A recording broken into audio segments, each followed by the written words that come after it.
ಈ ಒಂದು ಕಾರ್ಯಕ್ರಮವನ್ನು ಇಲ್ಲಿ ಆಯೋಜನೆ ಮಾಡಲಿಕ್ಕೆ ಅತ್ಯಂತ ಸಂತೋಷ ಆಗಿದೆ. 3 ಕಾರಣಗಳಿಗೋಸ್ಕರ. ಒಂದು, ಡಾಕ್ಟರ್ ಶೇಖರ್ ಅಜೇಕಾರ್ರವರು ನನಗೆ 2003ನೇ ಇಸ್ವಿಯಿಂದ ಅತ್ಯಂತ ಆಪ್ತರು ನನಗೆ. ಎರಡನೇದ್ದು, ಕುಂಟಾಡಿ ದಯಾನಂದ ಪೈಗಳು ಕೂಡ ಸುದೀರ್ಘ ಕಾಲ ನನ್ನ ಆಪ್ತರು. 2003ನೇ ಇಸ್ವಿಯಿಂದ ಆಲ್ಮೋಸ್ಟ್ ನಾವು ಪ್ರತಿ ವಾರ ನಾವು ಆಳ್ವಾಸಲ್ಲಿ ಸಿಗ್ತಾ ಇದ್ವಿ 2012-13ರವರೆಗೆ ಕೂಡ. ಆಮೇಲೆ ನಾನು ಆಳ್ವಾಸಿಂದ ನನ್ನ ವೃತ್ತಿ ಜೀವನಕ್ಕೆ ನಿವೃತ್ತಿ ತಗೊಂಡ ನಂತರ ಸ್ವಲ್ಪ ಸಂಪರ್ಕ ಕಡಿಮೆ.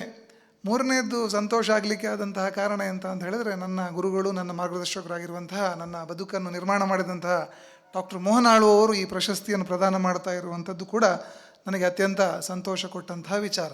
ಅದರ ಜೊತೆಗೆ ಕಾರ್ಯನಿರತ ಪತ್ರಕರ್ತರ ಸಂಘದವರು ಈ ಕಾರ್ಯಕ್ರಮವನ್ನು ಮಾಡಿರುವಂಥದ್ದು ಅದರ ಆಶ್ರಯದಲ್ಲಿ ಆಗಿರುವಂಥದ್ದು. ಹಾಗಾಗಿ ಒಂದು ಆದರ್ಶ ಕಾರ್ಯಕ್ರಮ, ಒಂದು ಮಾದರಿ ಕಾರ್ಯಕ್ರಮ ನಮ್ಮ ವಿದ್ಯಾಸಂಸ್ಥೆಯ ಆವರಣದಲ್ಲಿ ನಡೆದಿರುವಂಥದ್ದು ನಮ್ಮ ವಿದ್ಯಾಸಂಸ್ಥೆಗೆ ಒಂದು ಅತ್ಯಂತ ಹೆಮ್ಮೆಯ ಸಂಗತಿ ಮತ್ತು ನಮಗೆಲ್ಲರಿಗೂ ಕೂಡ ಒಂದು ಭಾಗ್ಯದ ಸಂಗತಿ ಅಂತ ನಾನು ಭಾವಿಸಿದ್ದೇನೆ. ಹಾಗಾಗಿ ನಾನು ಕಾರ್ಯನಿರತ ಪತ್ರಕರ್ತರ ಸಂಘಕ್ಕೆ ಮತ್ತು ಅದರ ಎಲ್ಲ ಪದಾಧಿಕಾರಿಗಳಿಗೆ ನಾನು ಅತ್ಯಂತ ಗೌರವದಿಂದ ಒಂದು ಧನ್ಯವಾದಗಳನ್ನು ಹೇಳಲಿಕ್ಕೆ ನಾನು ಇಚ್ಛೆ ಪಡ್ತೇನೆ. ಅದರ ಅಧ್ಯಕ್ಷರು, ಕಾರ್ಯದರ್ಶಿಗಳು ಮತ್ತು ಎಲ್ಲ ಸದಸ್ಯರಿಗೆ. ಪತ್ರಿಕೋದ್ಯಮ ಅನ್ನುವಂಥದ್ದು ಬಹಳ ಒಂದು ಪವಿತ್ರವಾದಂತಹ ಒಂದು ಉದ್ಯಮ. ಪತ್ರಕರ್ತ ಅನ್ನುವಂತಹ ಒಂದು ವೃತ್ತಿ ಕೂಡ ಅಷ್ಟೇ ಪವಿತ್ರವಾದಂತಹ ಒಂದು ಉದ್ಯಮ, ಪವಿತ್ರವಾದಂತಹ ಒಂದು ವೃತ್ತಿ. ಪ್ರಾರಂಭದಲ್ಲಿ ನಾವು ಒಂದು ಪ್ರಾರ್ಥನೆಯನ್ನು ನಮ್ಮ ಮಕ್ಕಳ ಮುಖಾಂತರ ಇಲ್ಲಿ ಹಾಡಿಸಿದ್ವಿ, ಗುರುಗಳಿಗೆ ಸಂಬಂಧಪಟ್ಟಂಥದ್ದು. ಪತ್ರಿಕೋದ್ಯಮ ಅಥವಾ ಪತ್ರಿಕಾ ಮಾಧ್ಯಮ ಅನ್ನುವಂಥದ್ದು ನಮ್ಮ ದೇಶದಲ್ಲಿ ಮತ್ತು ಜಗತ್ತಿನಲ್ಲಿ ಇಡೀ ಸಮಾಜಕ್ಕೆ ಒಂದು ದೃಷ್ಟಿ ಕೊಟ್ಟಂತಹ, ಸಮಾಜಕ್ಕೆ ಒಂದು ಆದರ್ಶವನ್ನು ಮತ್ತು ದಾರಿಯನ್ನು ತೋರಿಸುವಂತಹ ಒಂದು ಕ್ಷೇತ್ರ.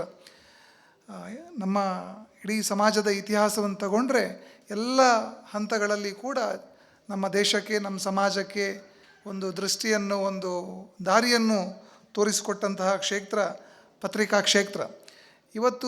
ಇವತ್ತಿನ ಸನ್ನಿವೇಶದಲ್ಲಿ ನಮ್ಮ ಪತ್ರಿಕೋದ್ಯಮ ಮತ್ತು ನಮ್ಮ ಶಿಕ್ಷಣ ಎರಡೂ ಕೂಡ ಒಂದೇ ರೀತಿಯ ಸವಾಲುಗಳನ್ನು ಎದುರಿಸ್ತಾ ಇದೆ ಅಂತ ನಾನು ಭಾವಿಸ್ತೇನೆ. ಇವತ್ತು ಒಂದು ಪತ್ರಿಕೆಯನ್ನು ನಡೆಸುವಂಥದ್ದು ಅಥವಾ ಒಬ್ಬ ಪತ್ರಕರ್ತನಾಗಿ ಒಂದು ಸ್ವಾಭಿಮಾನ ಸಂಪನ್ನ ಜೀವನವನ್ನು ನಡೆಸುವಂಥದ್ದು ಬಹಳಷ್ಟು ಸವಾಲಿನ ಸಂಗತಿ. ಹೇಗೆ ಒಂದು ಶಿಕ್ಷಣ ಸಂಸ್ಥೆಯನ್ನು ಇವತ್ತಿನ ಒಂದು ಪ್ರಸ್ತುತ ಸನ್ನಿವೇಶದಲ್ಲಿ ಪ್ರಾಮಾಣಿಕವಾಗಿ ಒಂದು ಆದರ್ಶವನ್ನು ಇಟ್ಕೊಂಡು ನಡೆಸುವಂಥದ್ದು ಎಷ್ಟು ಕಷ್ಟವೋ ಅಷ್ಟೇ ಕಷ್ಟ ಇವತ್ತು ಒಂದು ಪತ್ರಿಕೆಯನ್ನು ಕೂಡ ನಡೆಸುವಂಥದ್ದು ಅಂತ ನಾನು ಭಾವಿಸಿದ್ದೇನೆ. ಇವತ್ತು ನಾವು ಒಂದು ಸಾಗರ್ ಹೋಟ್ಲಲ್ಲಿ ಒಂದು ಮಸಾಲೆ ದೋಸೆಯನ್ನು ನಾವು 70 ರೂಪಾಯಿ ಕೊಟ್ಟು ತಿಂತೇವೆ. ಆದರೆ ಒಂದು ಪತ್ರಿಕೆಯನ್ನು ಒಂದು 10 ರೂಪಾಯಿ ಕೊಟ್ಟು ಖರೀದಿ ಮಾಡಲಿಕ್ಕೆ ನಾವು 10 ಬಾರಿ ನಾವು ಯೋಚನೆ ಮಾಡ್ತೇವೆ. ಇವತ್ತು ಪತ್ರಿಕೆಯನ್ನು ನಡೆಸುವಂಥದ್ದು ಎಷ್ಟು ಕಷ್ಟ ಅಂತ ಹೇಳಿ ಅದನ್ನು ನಡೆಸಿದವರಿಗೆ ಗೊತ್ತಿರಬಹುದು. ಅದೇ ರೀತಿ ಶಿಕ್ಷಣ ಕೂಡ. ಇವತ್ತು ಒಂದು ಒಳ್ಳೆ ಬಟ್ಟೆ ಹಾಕಬೇಕು ಅಂತ ಹೇಳಿದ್ರೆ ಒಂದು ಪ್ಯಾಂಟ್ ಮತ್ತು ಶರ್ಟ್, ಒಂದು ಶೂಸ್ ಸೇರಿದರೆ ಹೆಚ್ಚು ಕಡಿಮೆ ಒಂದು 20,000 ರೂಪಾಯಿ ಆಗುತ್ತೆ ಒಂದು ಬಟ್ಟೆ, ಮನುಷ್ಯನ ದೇಹದ ಮೇಲೆ ಇರುವಂಥ ಬಟ್ಟೆಯನ್ನು ತಗೊಂಡ್ರೆ. ಆದರೆ ಒಬ್ಬ ವಿದ್ಯಾರ್ಥಿಗೆ ಇಡೀ ವರ್ಷಕ್ಕೆ ಕಟ್ಟುವಂಥ ಫೀಸ್ ಎಷ್ಟು ಅಂತ ಹೇಳಿದ್ರೆ 25,000 ರೂಪಾಯಿ. ವ್ಯಕ್ತಿಯ ವ್ಯಕ್ತಿತ್ವವನ್ನು ನಿರ್ಮಾಣ ಮಾಡುವಂತಹ, ಬದುಕನ್ನು ಕಟ್ಟಿಕೊಡುವಂತಹ ಶಿಕ್ಷಣ. ಹಾಗೆಯೇ ಪತ್ರಿಕೆ ಕೂಡ. ಹಾಗಾಗಿ ನಾನು ಸಮಾಜದಲ್ಲಿ ವಿನಂತಿ ಮಾಡುವಂಥದ್ದು, ನಾವು ಈ ಬಗ್ಗೆ ನಾವೆಲ್ಲರೂ ಕೂಡ ಜಾಗೃತರಾಗಬೇಕು. ನಾವೆಲ್ಲ ಶಾಲೆಯಲ್ಲಿ ಓದಿದ್ದೇವೆ, ಪತ್ರಿಕೋದ್ಯಮ ಅನ್ನುವಂಥದ್ದು ಪ್ರಜಾಪ್ರಭುತ್ವದ ಒಂದು 4ನೇ ಆಧಾರ ಸ್ತಂಭ ಅಂಥೇಳಿ.